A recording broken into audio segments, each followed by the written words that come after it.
నేను లోపలికి వెళ్ళిన తర్వాత కనీసం 10 సార్లు ఆయన ఫోన్ వచ్చి ఉంటుంది రాహుల్ గారికి. ఎవరి దగ్గరికి వచ్చినా ఆయన సమాధానం చెప్పా, కానీ కనీసం 10 సార్లు ఫోన్లు వచ్చి ఉంటాయి. నేను గమనిస్తున్నా మొత్తం. సో అన్ని వ్యవస్థలు మేనేజ్ చేస్తున్నారు, డాక్టర్లు కూడా మేనేజ్ చేస్తున్నారు. అందుకే మేము చెప్పాం, మేము ఈ ప్రభుత్వం పర్యవేక్షణలో ఎలాంటి పరీక్షలు తీసుకోవడానికి సిద్ధంగా లేవు, వైద్య పరీక్షలకి సిద్ధంగా లేము. మేము మాకు ఈ ప్రభుత్వం పైన ఎలాంటి నమ్మకం లేదు.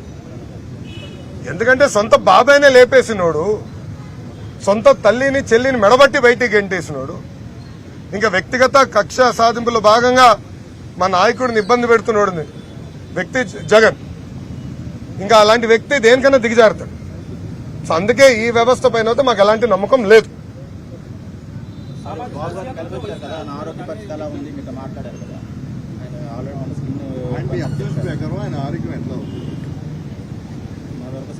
బాస్ 6 కిలోగ్రాములు తగ్గారు. బాబు గారు అసలే ఆరోగ్యాన్ని చాలా జాగ్రత్తగా కాపాడుకునే వ్యక్తి.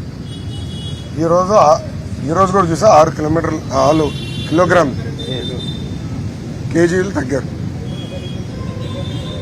ఒక కొడుకుగా నాకు బాధ ఉంటుంది, ఆవేదన ఉంటుంది.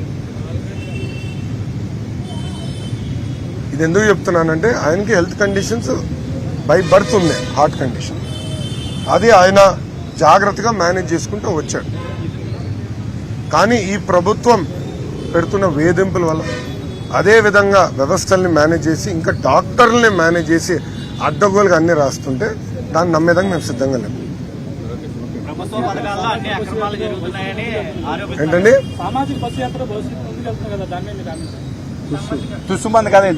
ఒక్క నిమిషం మాట్లాడాలి, చాలా ఇంపార్టెంట్ అయిన విషయం.